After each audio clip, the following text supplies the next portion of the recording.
Bueno, vamos a dar inicio entonces a nuestro quinto podcast de la temporada Encuestas Ixo UDP Clima Social. En esta oportunidad vamos a conversar de un tema muy interesante. Vamos a hablar de alguna manera del poder, de cómo estamos viendo en Chile los poderosos, el privilegio en Chile, la impunidad. Un tema distinto al que nos convocó la vez anterior cuando estuvimos hablando de la convivencia, de cómo nos tratamos las personas en la vida cotidiana, y hoy estamos quizás enfocando la mirada hacia arriba un poco, ¿no? Cómo estamos viendo a las élites, cómo estamos viendo a aquellos que detentan el poder. Estamos acá con Gabriel, con Lidia, con Claudio, y vamos entonces a con partir... Maca. Con Maca, por supuesto, estoy yo también, y vamos a partir entonces hablando de esta encuesta que nos trae algunas sorpresas, ¿no? Quizás algunas cosas que esperábamos, otras que nos sorprendieron un poco más. Bueno, quizás para abrir la conversación a mí me gustaría partir por esta lámina, no sé qué opinan, creo que es muy interesante. Partimos preguntándole a las personas qué piensan, ¿no? Cuando visualizan a las personas con poder en Chile, qué palabras se le vienen a la cabeza. Y es muy interesante como hay una palabra que destaca notoriamente, que es la palabra corrupción. Y yo me pregunto, no sé, ¿qué opinan ustedes, colegas, si esa palabra habría destacado hace 10 o 15 años atrás? Yo recuerdo que hace unos años atrás hablábamos bastante del abuso, por ejemplo, que acá aparece, pero no está tan grande. Quizás antes la idea de los poderosos también se asociaba a ciertos nombres o a los empresarios. Acá también están los empresarios, están ciertos nombres, aparece por ejemplo el apellido Luxich por ahí arriba. Pero creo que nos deja de ser sorprendente que en un país que por mucho tiempo se pensó como el menos corrupto de América Latina sea la palabra corrupción la que aparece ahí, pero con toda su fuerza. ¿Qué opinan de eso? A ver, mira, primero, claro, acá, y esto lo vamos a ver después en otros temas, sobre todo de la justicia, que la política y el mundo empresarial está asociado al poder, es decir, y yo creo que esto nos da para una discusión muy extensa sobre el poder popular, por ejemplo, que no existe, o sea, no aparece en la ciudadanía, no aparece nada de eso, en la élite, o sea, cuando dice usted... pongan una palabra asociada a las personas que tienen poder y aparece efectivamente la élite. Los únicos tres nombres, como tú decías, Maca, son Piñera, Boric y Luxich. Boric está ahí, sí, está Boric ahí chiquitito, aparece chiquitito. Sí. Que yo creo que es la representación del presidente, o sea, claro. ahora, de hecho está grande ahí, claro, presidente. De hecho, está ahí. Gobierno. Entonces yo creo que ahí hay un tema que es interesante, que en la retina social Piñera combinaba ambos poderes, el económico y el político. Sí. Versus Boric, que más representa la política, y Luxich más el mundo empresarial. Pero yo creo que, claro, evidentemente hay un tema asociado al dinero y el poder, y no a otros, llamémoslo, atributos que podría tener el poder y que se diluyen. Por ejemplo, me sorprende que no esté la iglesia. Desapareció de la esfera. Los medios, podrían haber por los estado medios en la comunicación. Claro. No está la ley cultural presente. No está la ley cultural, claro. Entonces eso lo encuentro interesante en términos de esta radiografía que apunta solamente a dos segmentos y nada más. Perdón, y aparece algo interesante sobre el poder chiquitito, fíjense, y aparecen los jueces. Sí. Mira, que no están chiquititos los políticos, sí, pero también, fíjense, los ladrones. Los ladrones más pequeño que el presidente, más pequeño que el corrupto, pero a la par de la riqueza. Entonces, ¿qué quiere decir eso? ¿Quiénes son los ladrones? Y entonces son todos los ladrones, porque por ahí aparece la palabra sinvergüenzas, aprovechadores. Sí. A mí lo que me llama la atención, quizás un meta de quizás estoy sobreinterpretando los hallazgos de una nube de palabras, es que tiene que ver con que estamos preguntando sobre el poder, ¿no? Estamos preguntando sobre la élite, y si lo primero que aparece es corrupción, yo tiendo a pensar que hay una falta de legitimidad importante de las figuras de élite. Que básicamente como que están ahí, básicamente no porque merecen estar ahí. Bueno, voy a hablar más adelante, pero no creo llevarlo al medio, sino creo llevarlo al hecho de que hay una deslegitimación importante a la figura del poder. Sí. En ese sentido, quizá una pregunta interesante es dónde se concentra la percepción de corrupción, ¿no? Porque el hecho de que aparezcan los políticos y los empresarios, ¿no? Nos habla de que la corrupción está en muchos ámbitos, o en estos dos grandes ámbitos, y además, como podemos ver, se ve muy intensa. Acá, por ejemplo, preguntamos ¿en qué medida diría usted que hay corrupción en Chile, donde uno es no hay corrupción y 5 hay mucha corrupción? O sea, vemos que el 80% de los y la encuesta marca en el fondo que hay mucha corrupción, ¿no? Eso es altísimo. Eso es muy alto. Y es la percepción generalizada. Yo creo que este dato además es interesante y tiene que ver con dos elementos que han ido a la par. Uno, la mayor nivel lo podemos discutir más adelante, pero tiene que ver con la mayor nivel de persecución penal respecto de ciertos delitos de corrupción, y que empieza fuertemente casi con el caso Penta, que fue, diría yo, televisado, cadena nacional, en el canal de el Poder Judicial, todos mirando el día de la imputación a los Penta. Entonces yo creo que hay ahí un cambio importante. Hermosilla, pero no hay. Está Hermosilla, pero muchos otros. Pero yo creo que el caso Penta es el que abre de alguna manera una mirada sobre el tema de la corrupción y la relación entre el poder político, y empresariado y corrupción frente, por ejemplo, a la legislación, el caso, la ley de pesca. Pero ahora, por ejemplo, tenemos el caso de licencia. Entonces, eso también nos lleva al mundo público. Entonces, es muy interesante observar cómo la corrupción no empieza a estar asociada solamente como al gran empresariado, sino hasta o a la imbricación empresariado por políticos, sino también a veces solo a los funcionarios públicos, ¿no? Entonces, hay una idea como de que la corrupción parece que está instalada en todos, digamos, los espacios relevantes de poder. Podríamos, de hecho, mirar la lámina que viene, en la cual, de hecho, le preguntamos directamente a las personas, ¿no? ¿Dónde está la corrupción? ¿No? ¿La corrupción está completamente en el mundo privado, está completamente en el mundo público, o están ambos por igual?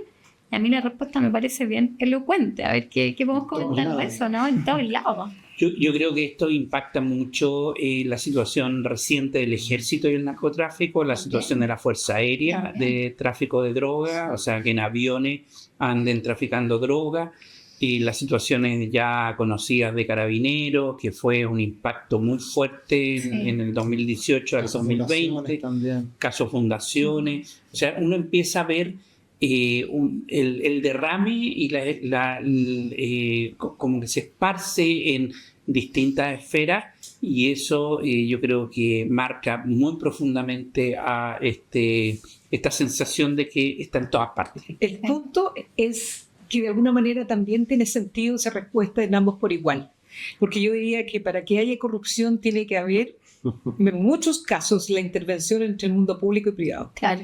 Si yo quiero evadir impuestos, todo el caso Hermosilla, claro, yo requiero de un funcionario público con un privado tratando de llegar a una cierta tratativa para reducir la carga tributaria, por ejemplo. Son alianzas, ¿no? Exactamente, del mundo público y privado. Entonces, el ambos por igual, sí.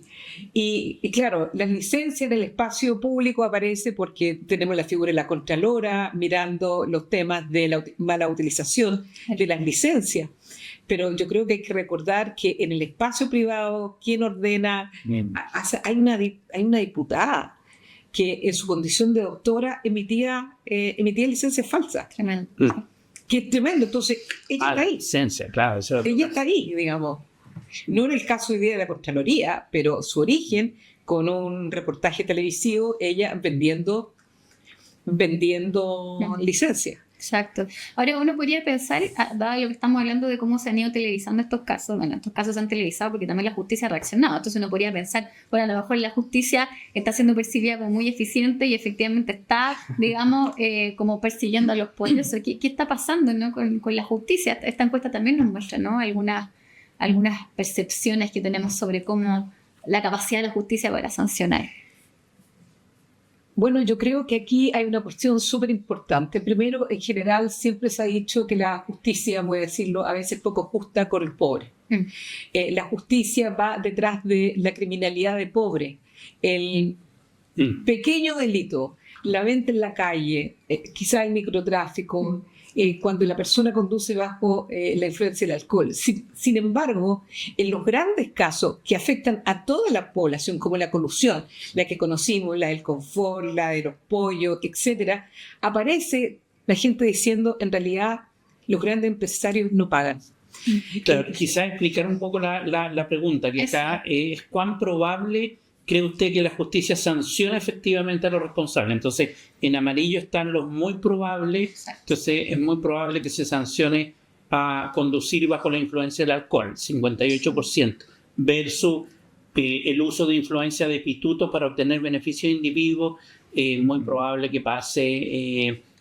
o evasión de impuestos y así sucesivamente. Entonces Exactamente. Es interesante que al final del día, a propósito también de las diferencias que resaltaba Lidia, es que en general no hay muchas expectativas respecto de que la justicia vaya a sancionar. O sea, y si sanciona quizá a los delitos más quizás de menor impacto social, ¿no? O sea, el problema es qué significa impacto social. Yo creo que esto no lo hemos medido en esta encuesta, pero evidentemente si a alguien le dice que el gran impacto social siempre es el portonazo, entonces tenemos el miedo de la inseguridad. Sin embargo, cuando yo pregunto por el gran impacto social que significa eludir impuestos, y donde todos los ciudadanos son esquilmados porque alguien se coludió, entonces está ahí. Y no medimos ese impacto social, no medimos en cuánto el Estado deja de recaudar por la evasión tributaria. Y lo más probable es que en algunos casos esa evasión tributaria tenga un mayor impacto en la vida de cada uno de nosotros que en el portonazo. Sí, yo quería agregar una cosa aquí. Volviendo a lo que tú, Lidia, planteaste al principio del caso Penta, porque yo creo que el caso Penta planteó el problema de las clases de ética, de que los poderosos, cuando son detectados con irregularidades, pagan con clases de ética versus... entonces, la idea del privilegio y la justicia, yo creo que se instala a partir de ahí y como que no se ha logrado desinstalar, porque en general el que... acá se dice es muy probable, o sea, es muy poco probable que la colusión de empresas se sancione. O sea, ese tipo de cosas. Acá está la sensación de impunidad, ¿no? Acá está la idea. Ese es el tema. Yo creo que eso es peligroso, porque al final del día es como que si hay una sensación tan generalizada de impunidad, es como que también puede estar incorporada la percepción de que si es que transgredo ciertas normas no va a pasar nada. Y esto...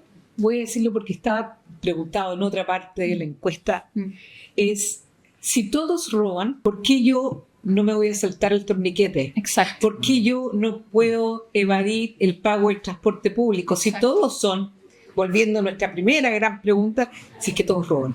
Bueno, de hecho, ahora no sé si se han fijado, la fiscalización en el sistema público está mucho más fuerte hoy en día. Hoy día mismo venía en la Santa Dorothy. Exacto, Santa Dorothy, Queen Dorothy, pensaba que ha generado cambio en muchos espacios, pero efectivamente yo creo que esta sensación, bueno, o sea, me fiscalizan si pagué o no pagué, digamos, el metro, pero si se coló en las grandes empresas no la fiscalizan. Yo también me acordaba del triste caso de la cárcel de San Miguel. ¿Se acuerdan que uno de los casos que me acuerdo generó mucha polémica fue uno de las personas que muere en ese contexto? Era un joven que estaba vendiendo CD pirata en la calle y finalmente estaba preso, ¿no? Entonces estaba incluso en prisión preventiva. Exactamente, y muere finalmente en un incendio, ¿no? Entonces esto también que alude al mismo tema de los privilegios y de la diferencia de la justicia para rico y para pobre. Yo creo que es bien reveladora, ¿no? Dice, ¿cuán de acuerdo o desacuerdo está usted en la siguiente afirmación sobre la justicia? Y en algunos el sistema judicial aplica criterios distintos para jugar a rico y pobre, 73% de acuerdo. O sea, súper transversal la percepción de que acá hay brechas en la aplicación de justicia. Pero yo creo además que hay que poner en conversación dos cosas: contar con abogados influyentes, y dos, el dinero y los contactos influyen en los juicios. Primero, si yo considero, por ejemplo, lo que ha pasado con el caso de Hermosilla, donde el dinero y los contactos influyen en los resultados del juicio, tenemos la salida de una ministra de la Corte Suprema, que fue la ministra Vivanco, digamos, o donde otros de los jueces literalmente redactaban los recursos para los abogados. Son abogados influyentes que tienen una red y han tenido una red de contactos al interior del Poder Judicial. Pero también con abogados influyentes marca la diferencia. ¿Por qué? Porque muchos de ellos, en vez de ir a un juicio oral, prefieren negociar con el Ministerio Público para una salida alternativa, y entramos a la clase de ética. Entonces, ¿cuánto es mi poder? hasta dónde, y de allí que hay alguna hoy día propuesta de tratar de reducir el espacio de que solo un fiscal pueda utilizar la salida alternativa especialmente para este tipo de delitos. Sí. Sí, no, o sea, queda súper en evidencia también la desconfianza en el sistema de justicia en general. O sea, ¿no? Muy interesante, además muy conectado al tema del privilegio, ¿no? Al final lo que estamos diciendo acá, Sí, parece que en Chile opera el privilegio. Entonces la pregunta es, ¿qué nos pasa en una sociedad que además históricamente ha tenido, sobre todo en los últimos años, un discurso tan fuerte, no pro meritocracia, donde finalmente vemos que el privilegio está operando, por ejemplo, el sistema de justicia? ¿Hasta qué punto el mérito está, digamos, guiándonos nuestras vidas cotidianas? Preguntamos también un poco de eso, ¿no? ¿Qué está pasando? ¿No opera o no opera el principio del mérito en la sociedad chilena? Y los resultados son consistentes con algunos estudios bien interesantes que vienen mostrando cómo se está, al parecer, fracturando un poco, ¿no?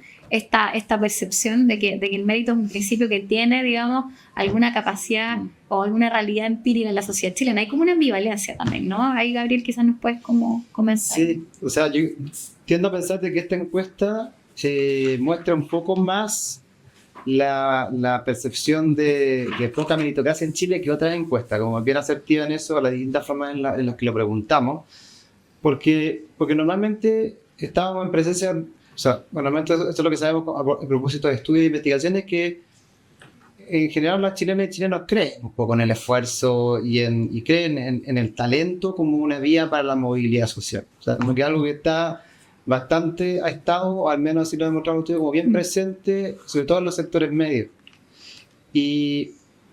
Pero quizás eso esté cambiando, ¿no? Y quizás esté cambiando porque cuando lo que vemos acá es que el mérito no aparece de manera muy clara, sino que está apareciendo fundamentalmente el privilegio básicamente en función del pituto y de la desigualdad de oportunidad. Porque ahí ya súper claro, por ejemplo, cuando le preguntamos a la gente, ¿cuán de acuerdo está con la siguiente frase sobre la sociedad en la que vivimos?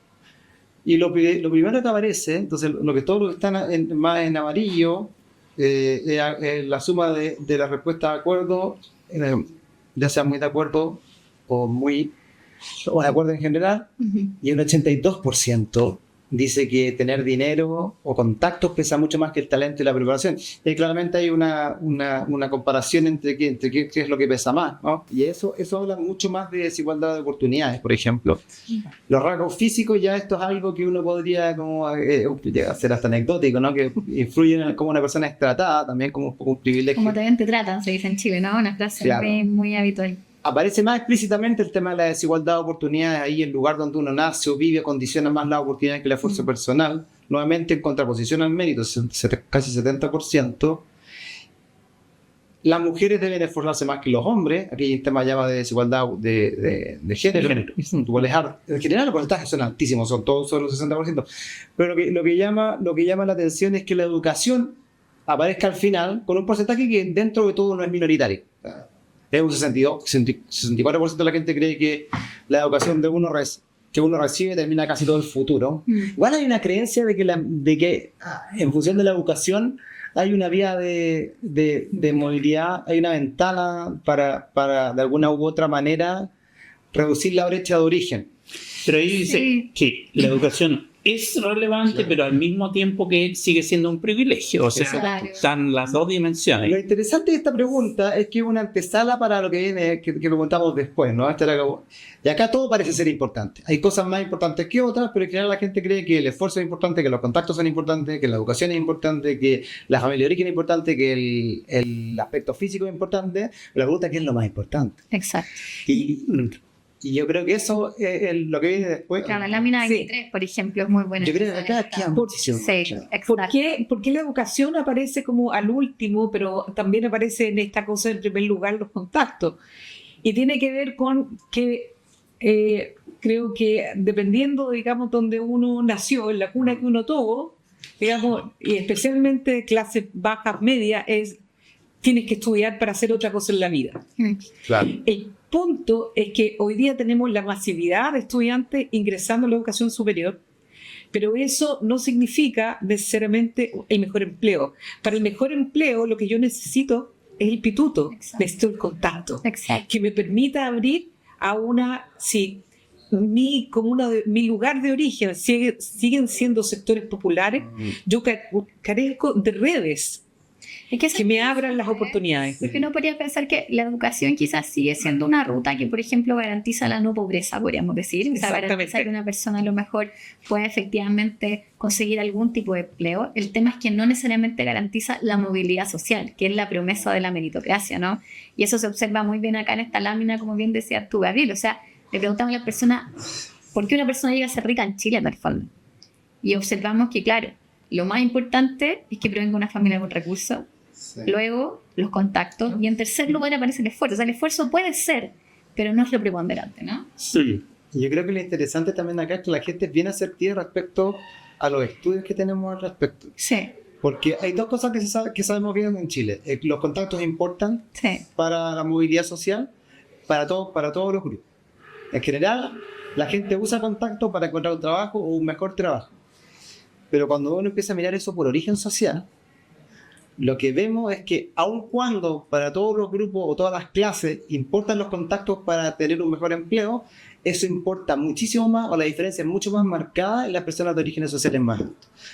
Eso, entonces, al final del día, ahí está este doble juego, ¿no? entre el origen y el contacto. ¿No? ¿Hay diferencia por diferencia socioeconómica o no? No recuerdo si, a ver, si estaba, a lo mejor está por ahí. No muchas, la verdad. Hay marcas, sí, ¿no? Pero no hay muchas diferencias. No hay muchas. No. Pero sabes que interesantemente sí hay diferencias, por ejemplo, por posición política. O sea, por ejemplo, las personas de izquierda, en más medida que las personas de derecha, piensan que, por ejemplo, la riqueza se explica por el pituto o por los recursos. Versus, por ejemplo, personas de derecha que van a tender a pensar que el esfuerzo es más preponderante que las personas de izquierda. Entonces hay una lectura distinta, aunque no en el pituto. Mira, la diferencia está claramente en recursos de origen versus esfuerzo. Pero fíjate en el esfuerzo. Miran el esfuerzo. Claro, exacto. Aquellos que piensan en el esfuerzo ha sido relevante, el ABC1 24% versus 27%. No, 13%. De 24 a 13, cae. Claro que el esfuerzo lo valora el ABC1, aquel que está más acomodado.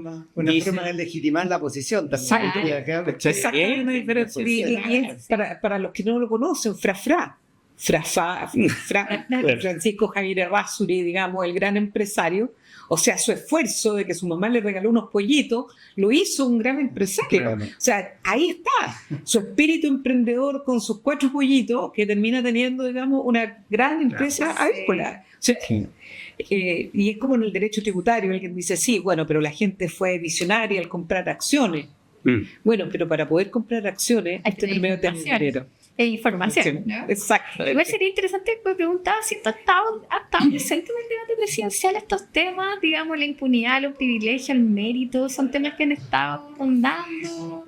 O sea, mira, por una parte yo creo que la campaña de Jara, ella coloca la impronta de su trayectoria, o sea, toda la primaria, y yo creo que ahora han estado haciendo esfuerzos por poner el jarismo, está muy centrada en su perfil, y su perfil es la persona que no proviene de la élite, de esfuerzo, que salió adelante, que venía de una población, o sea, toda la historia es esa historia de esa trayectoria. Sí. Ahora, ninguno de los otros puede, porque todos vienen de la élite, o sea, Matei, Kass, Kaiser, vienen de la élite, y por lo tanto es bien difícil que Parisi quizás es un bicho raro así. Pero incluso Marco Enrique Gominami no viene, es un sujeto que viene de una familia izquierda, pero no proviene de sectores populares. No. Pero entonces un poco de la élite. Entonces Jara ha jugado esa tecla, yo creo. O sea, Jara es el único apellido no del es cosa de verlo apellido, digamos, el único apellido no del digamos, de la energía presidencial, es muy noble. Ahora, desconozco el origen social de Artés. Sí, pero tiene un apellido pero francés, sí, antes. Pero no sé. Nichols tampoco. Hay muchos. Ese bien chileno, sí. Pero lo que preguntamos fue el tema de nos vamos para allá sobre hasta qué punto los presidenciables iban a luchar por algunos temas asociados a la corrupción, y no sé si está eso por acá. Podemos avanzar. Bueno, ¿quién le gustaría que fuese presidente? Nos sale Jara primero, después Kast, bien consistente con nuestras encuestas, pero acá, ¿quién cree usted que es más probable que realice alguna acción? Por ejemplo, contratar familiares en cargo de confianza. Y ahí aparece Jara, Kast. Entonces, Kast y después Matei, y bien parejito Kast y Jara, y obviamente se ordena de acuerdo al perfil de quién apoya a quién. Pero, ¿qué es lo que te dice eso? Que, a mi juicio, no solamente depende de la personalidad de Jara, porque ella está acompañada de un sector político. Y acá la crítica, pues viendo a la inicial, Sí. es que el conjunto de la política y de los empresarios son corruptos, etcétera, y por lo tanto la probabilidad de que ella sola cambie esta condición, esta situación, es muy baja. Ahora es interesante, claro, aparecen Jara, Kast, Matei, pero si uno mirara la figura de Matei y todo su sector político, uno diría, en general, está asociado a familias Más privilegiadas, claro. privilegiadas, pero que además se repiten en distintas instituciones, en distintos lugares de poder. Claro.